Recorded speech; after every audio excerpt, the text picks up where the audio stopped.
Hello बच्चों, good evening. आप सभी लोगों को सृष्टि द विजन यूट्यूब चैनल पे स्वागत है। और आप सभी लोग इस चैनल को सब्सक्राइब कर लें, लाइक करें, कमेंट करें और शेयर करें, ताकि अन्य बच्चों को भी इस चैनल के माध्यम से बहुत कुछ जानकारी हो सके। आज हम लोग क्लास 12 के चैप्टर नंबर 5 चैप्टर नंबर 5 यानी कि आपका जो था इनहेरिटेंस एंड वेरिएशन, विविधता और भिन्नताएं, उस चैप्टर को हम लोग उस दिन हम आपको पढ़ाए थे। फर्स्ट पार्ट में आपका कुछ ऐसे तथ्य, कुछ ऐसे पॉइंट जो कि हम पूरे अनुवांशिकी में उसका प्रयोग करते हैं, कुछ ऐसे शब्द जिनको बार बार हम उसमें बोलते हैं। आज उसके हम आगे चलेंगे। और सेकेंड हमारा है, पहला दिन पढ़ा था हम लोग गुणसूत्र के बारे में सॉरी, गुणसूत्र के बारे में पढ़े थे। और आज हम लोग पढ़ेंगे डीएनए के बारे में। जबरदस्त टॉपिक है डीएनए। ठीक है, आज दो ही आपका टॉपिक है, डीएनए और जीन। ठीक है, तो जब बहुत जबरदस्त टॉपिक है ये, ठीक, और समझना है बारीकी से, ध्यान दीजिएगा। सबसे पहले चलते हम लोग, चलिए देखिए लिखा गया है डीएनए। सबसे पहले बात करते हैं डीएनए का फुल फॉर्म क्या होता है। तो डीएनए का फुल फॉर्म क्या होता है? Deoxy ribo nucleic acid. क्या होता है? डिऑक्सी राइबो न्यूक्लिक एसिड होता है। ठीक है, चलिए, डिऑक्सी राइबो न्यूक्लिक एसिड होता है। उसके बाद लिखा गया है डीएनए एक अनुवांशिकी पदार्थ है जिसमें प्रतिलिपिकरण, ध्यान दीजिएगा, एक वर्ड लिखा गया है यहां पर, प्रतिलिपिकरण लिखा गया है। इसका मतलब क्या होता है? प्रतिलिपिकरण का मतलब एक तरह से समझा जाए तो फोटोकॉपी। क्या होगा बाबू? फोटोकॉपी। यानी कि फोटोकॉपी मीन्स एक ही जैसे क्या बनना आपका, एक ही जैसे चीजों का निर्माण होना। क्या कहलाता है? फोटोकॉपी के द्वारा अपने ही जैसे अणु की संश्लेषण की क्षमता होती है। यानी कि वो अपने ही जैसे क्या करते हैं? अणु का निर्माण करते हैं। तो क्या कहलाएंगे? प्रतिलिपिकरण। तो हमारे शरीर में जो डीएनए होता है वो आपका प्रतिलिपिकरण करके नए नए डीएनए का निर्माण करता है। ये था हमारा डीएनए के बारे में एक बहुत छोटा सा कड़ी।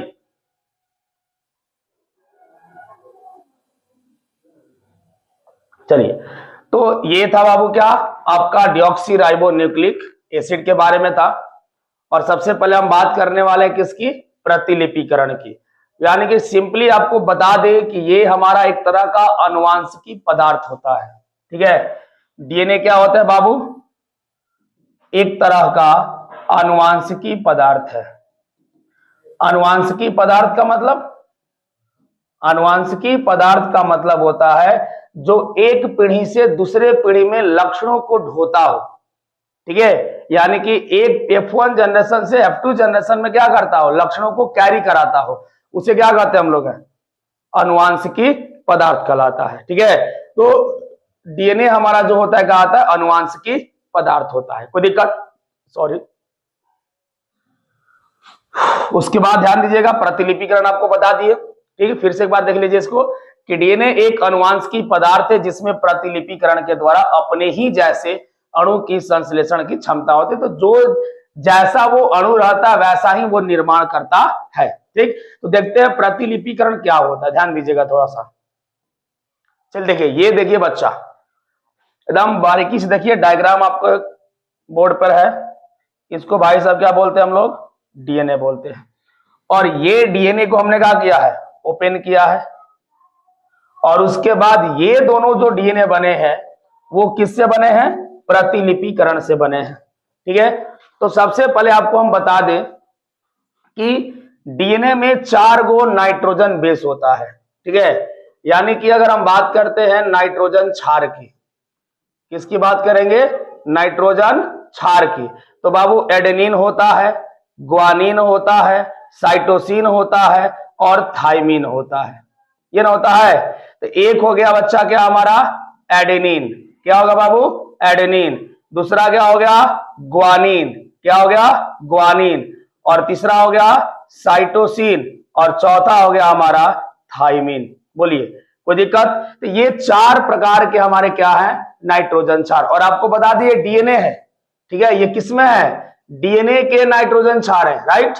अगर हम बात करते हैं आरएनए के नाइट्रोजन क्षार की, ठीक है, सिंपली अगर देखा जाए, देखो बाबू ध्यान दीजिएगा थोड़ा सा,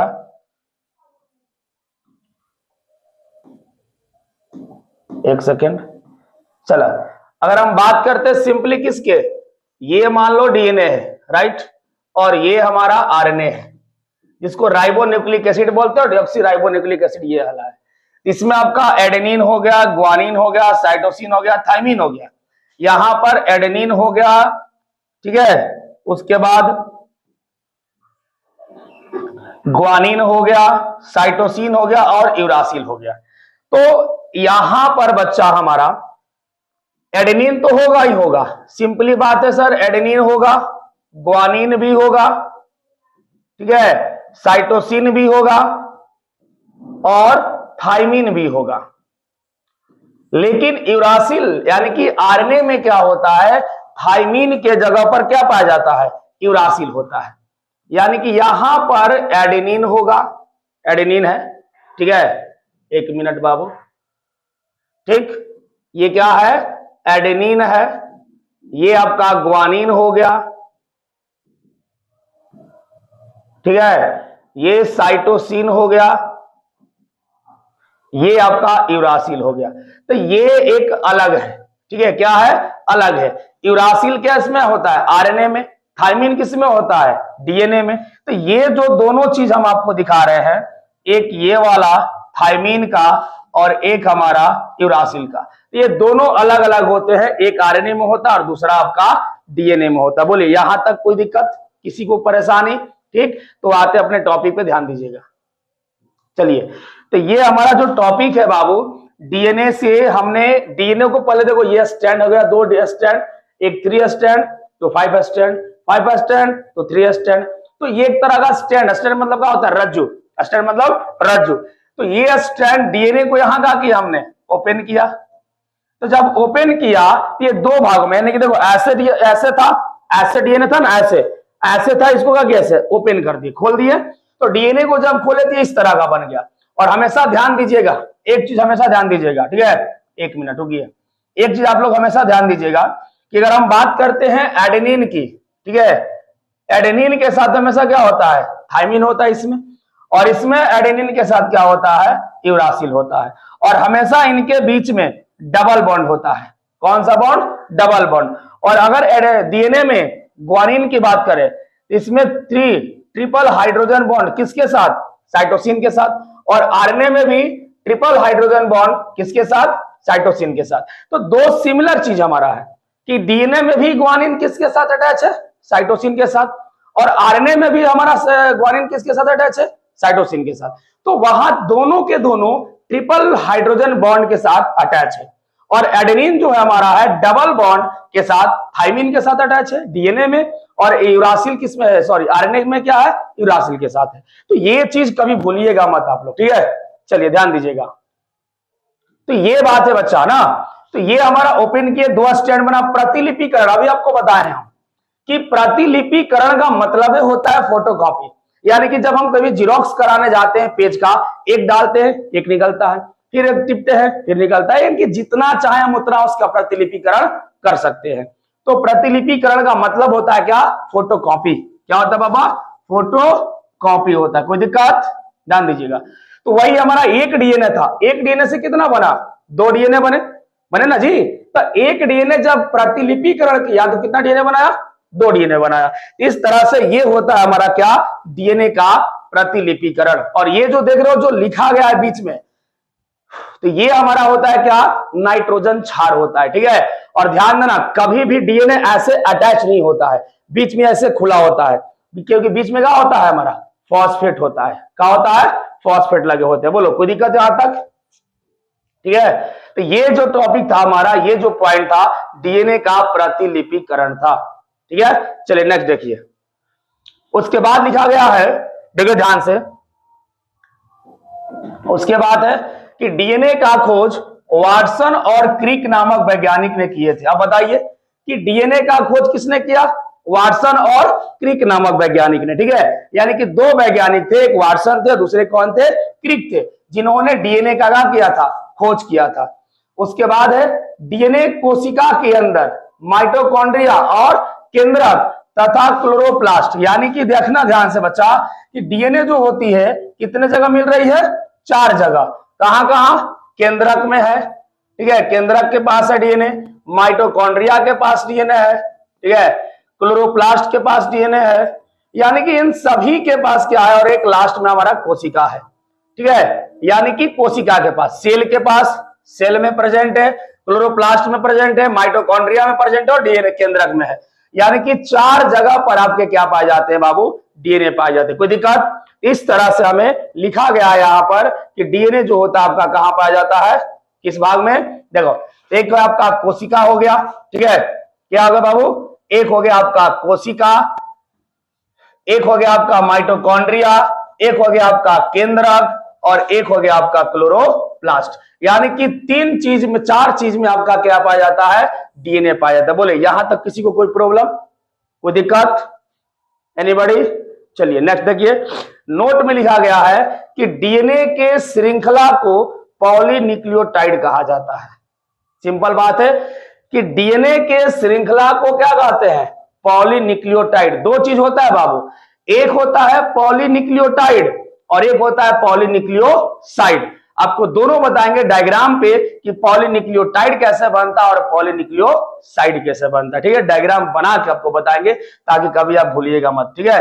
तो लिखा गया है डीएनए के श्रृंखला को किससे, पॉलीन्यूक्लियोटाइड कहा जाता है। उसके बाद देखिए, उसके बाद है कि अगला नेक्स्ट पॉइंट है कि डीएनए जो होता है हिस्टोन प्रोटीन का बना होता है।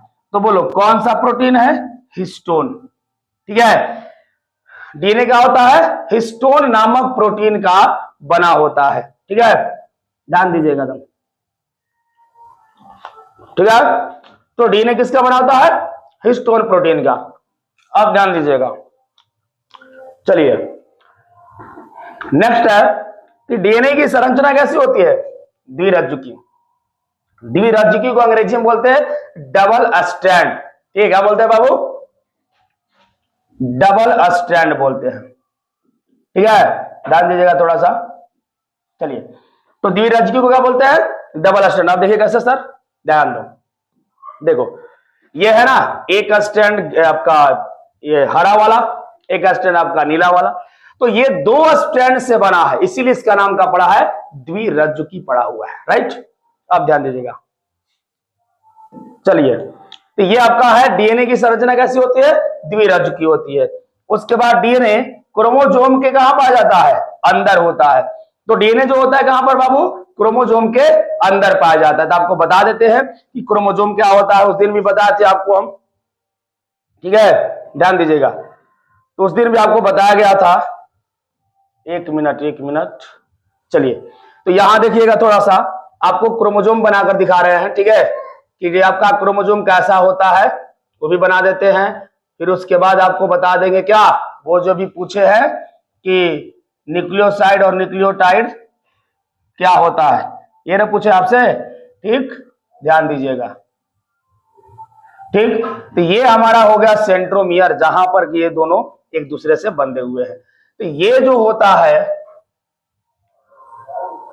ठीक है, ये जो हमारा है, इसी को बाबू हम क्या बोलते हैं, क्रोमोसोम बोलते हैं। क्या बोलते हैं बाबू, क्रोमोसोम बोलते हैं, यानी कि क्या बोलेंगे हिंदी में इसको, गुणसूत्र बोलेंगे, राइट। यानी कि ये ऐसे ऐसे ऐसे ऐसे ऐसे होते हैं, ठीक है, कोई दिक्कत, ये ऐसे ऐसे हमारे, ये हमारे हो गए क्रोमोसोम, ठीक है। चलिए, तो इस तरह से हमारा क्या होता है, क्रोमोसोम होता है, कोई दिक्कत। चलिए, इस तरह से आपका हो गया बाबू कि डीएनए कहां पाया जाता है, क्रोमोसोम के अंदर पाई जाती है। तो सही तो बात है, ठीक है। चलिए, उसके बाद है डीएनए के अंदर नेक्स्ट पॉइंट देखिएगा, नेक्स्ट कि डीएनए के अंदर आनुवांशिकी सूचनाएं पाई जाती है। कौन सी सूचनाएं, आनुवांशिकी सूचनाएं। आनुवांशिकी सूचनाएं की मतलब वैसी सूचनाएं जो पीढ़ी दर पीढ़ी का होती है, कैरी करती है। तो डीएनए के अंदर आनुवांशिकी सूचनाएं पाई जाती है जो एक पीढ़ी से दूसरे पीढ़ी में पराशरी, देखो बहुत बढ़िया वर्ड लिखे हैं यहाँ पर, पराशरी। पराशरी का मतलब कैरी करना, जाना, एक स्थान से दूसरे स्थान में जाना, एक पीढ़ी से दूसरे पीढ़ी में जाना, ठीक है। तो ये होता है पराशरी का मतलब, ठीक। तो डीएनए के अंदर क्या है, अनुवांशिक सूचनाएं पाई जाती है जो एक पीढ़ी से क्या होती है दूसरे पीढ़ी में पराशरी यानी कि जाना होता है। कोई दिक्कत? उसके बाद नेक्स्ट देखिए, सही बात है कि मान लीजिए माता पिता का जो क्रोमोजोम आता है उसके अंदर कौन है, डीएनए है। जो बच्चे में गया है क्रोमोजोम, ठीक है, तो वो क्रोमोजोम उसमें डीएनए है, तो डीएनए क्या कर रहा है, अनुवांशिक लक्षणों को ला रहा है किससे, माता पिता से, किस में, बच्चे में। तो सही लाइन लिखा गया है, ठीक है। नेक्स्ट देखिए सॉरी, डीएनए में उपस्थित फॉस्फेट एक मिनट, चलिए देखिए, अगर हम बात करते हैं फॉस्फेट, शर्करा और नाइट्रोजन क्षार की, तो ध्यान दीजिएगा। फॉस्फेट, शर्करा, देखिए ध्यान से, ठीक है। तो ये हमारा हो गया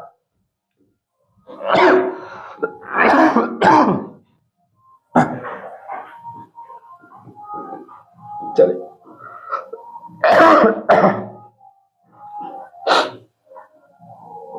चलिए इतना तक देखिए चलिए देखिए ध्यान से, ये दो देखो, P4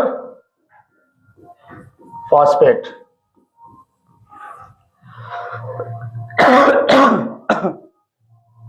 S4 शर्करा, और ये जो हमारे हैं इसको बोलते हैं क्या हम, नाइट्रोजन क्षार। तो आप ध्यान दीजिएगा, अगर हम बात करते हैं इसके यानी कि फॉस्फेट, शर्करा और नाइट्रोजन क्षार की, तो इसको तीनों को एक साथ बोलते का हम है न्यूक्लियोसाइड बोलते हैं। ये क्या बोलते हैं, इसको बोलेंगे हम लोग क्या, न्यूक्लियोसाइड, ठीक है। क्या बोलेंगे बाबू, न्यूक्लियोसाइड बोलेंगे, राइट। अगर वहीं पर हम केवल बात करें किसकी, फॉस्फेट और शर्करा की, किसकी बात करेंगे, फॉस्फेट और शर्करा की, तो फॉस्फेट और शर्करा को हम एक साथ क्या बोलते हैं, न्यूक्लियोटाइड बोलते हैं। सॉरी एक सेकंड रुक जाइए, इसको हम न्यूक्लियोटाइड, ठीक, और इसको बोलते हैं न्यूक्लियो, ठीक है।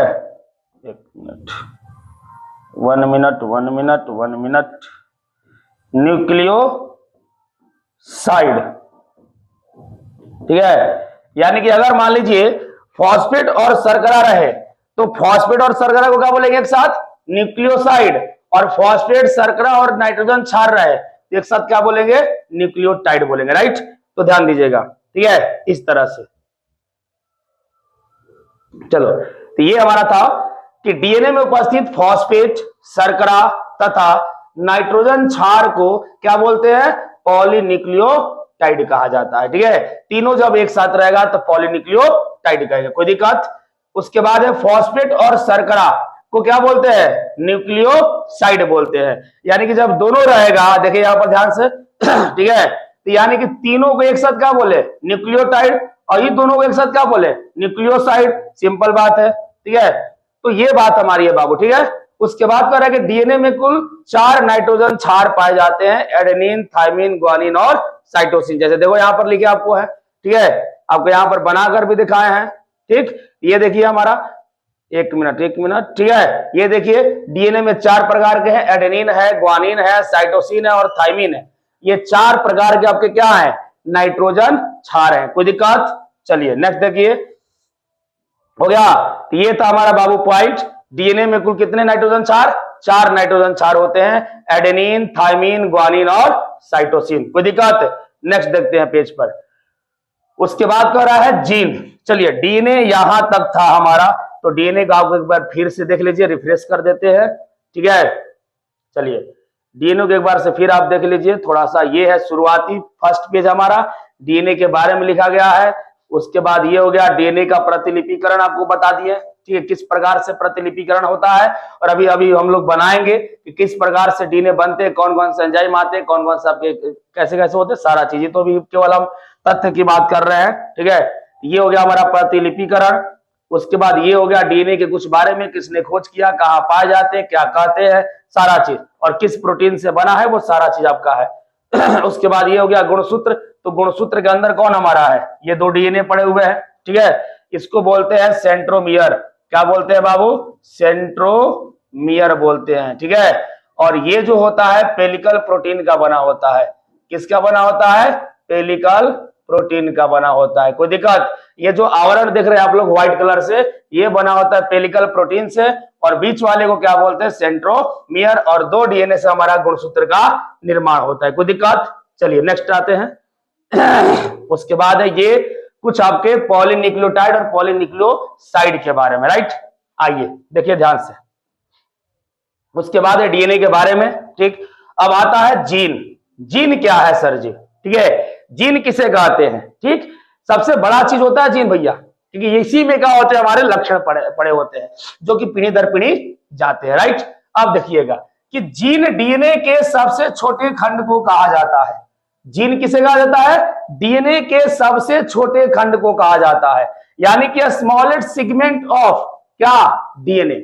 यानी कि चाहे ऐसे बोल सकते हो, DNA is the smallest segment of, sorry, gene is the smallest segment of DNA. यानी कि जीन जो होता है डीएनए का सबसे छोटा खंड होता है, जैसे यहां पर दिया गया है, इसको हम क्या बोल सकते हैं, जीन बोलेंगे। तो जीन जो होता है डीएनए का एक छोटा सा खंड होता है, राइट। तो वही लिखा गया है कि जीन जो होता है डीएनए के सबसे छोटे खंड को कहा जाता है। उसके बाद देखिए डीएनए के, या इसको लिख सकते हैं, दोनों बातें की हैं, या उल्टा खड़ी करके लिखे हैं कि डीएनए के सबसे छोटे खंड को क्या कहा जाता है, जीन।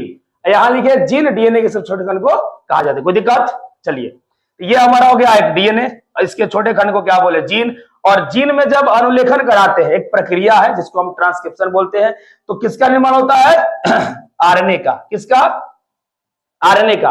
और आरएनए में जब अनुवादन कराओगे तो किसका निर्माण होगा, प्रोटीन का।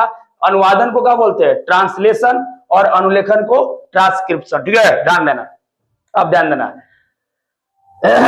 उसके बाद आरएनए में बना क्या हमारा, एमआरएनए, टीआरएनए और आरएनए।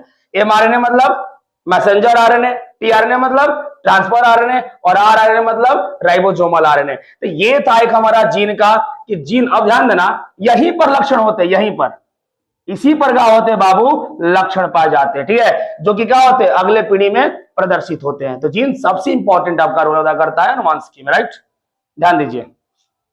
उसके बाद है डीएनए में उपस्थित जीन मानव शरीर में अलग अलग प्रकार के अनुवांशिकी लक्षणों को प्रदर्शित करता है। तो डीएनए जो होता है और उसमें जो जीन होते हैं वो मानव शरीर में अलग अलग प्रकार के लक्षण को प्रदर्शित करता है। और जीन शब्द को किसने दिया था, जोहेन्सन नामक वैज्ञानिक ने। तो जीन शब्द को देने वाले कौन वैज्ञानिक थे, जोहेन्सन नामक वैज्ञानिक थे, ठीक है। जैसे ध्यान दीजिएगा, हमारा बात समझिए, ये भी कह रहा है कि जीन मानव शरीर में अलग अलग प्रकार, जैसे ध्यान दीजिए, ये हमारा हो गया डीएनए, ठीक है, ध्यान दीजिएगा। चलिए ये मान लीजिए हमारा डीएनए हो गया बाबू, समझिएगा ध्यान से तनी से, ठीक है। ये हो गया हमारा बाबू क्या, डीएनए, और ये हो गया हमारा उसका जीन। और इसी पर मान लो, ध्यान देना, एक कैपिटल टी जीन है, और इसी पर मान लो, ठीक है, एक स्मॉल टी जीन है, ठीक। इसी पर मान लो एक और जीन है जिसका नाम है डब्लू। इसी पर मान लो एक और जीन है जिसका नाम है मान लो स्मॉल आर। तो कहने का मतलब अब ये कैपिटल टी जो है लंबा को प्रदर्शित करता है, किसको, लंबे को। यानी कि जो बच्चा लंबा है वो किस जीन से, कैपिटल टी से। ये स्मॉल टी जो है किसको करता है, बौने को, ठीक है, किसको, बौने को। डब्लू जो है मान लो गोरे को करता है, ठीक है, किसको, गोरे को। और स्मॉल आर जो है, स्मॉल आर ध्यान दीजिएगा, मान लीजिए स्मॉल डब्लू कर दीजिए, स्मॉल डब्लू, ये मान लो काले का कर रहा है। तो ये जो जीन है एक्चुअली, इस जीन में क्या होता है, लक्षण, और वो लक्षण एक पीढ़ी से दूसरे पीढ़ी में ट्रांसफर होते हैं। तो सारा काम किसका है, जीन का है। ठीक है, एक बार इसको और स्लाइड को देख लीजिए ध्यान से। ठीक है, चलिए, तो ये हो गया हमारा फर्स्ट पॉइंट, ये हो गया हमारा सेकेंड पॉइंट, ये हो गया थर्ड, ये हो गया फोर्थ। ठीक, गुणसूत्र था, ये हो गया, ये ठीक, ओके, ठीक है।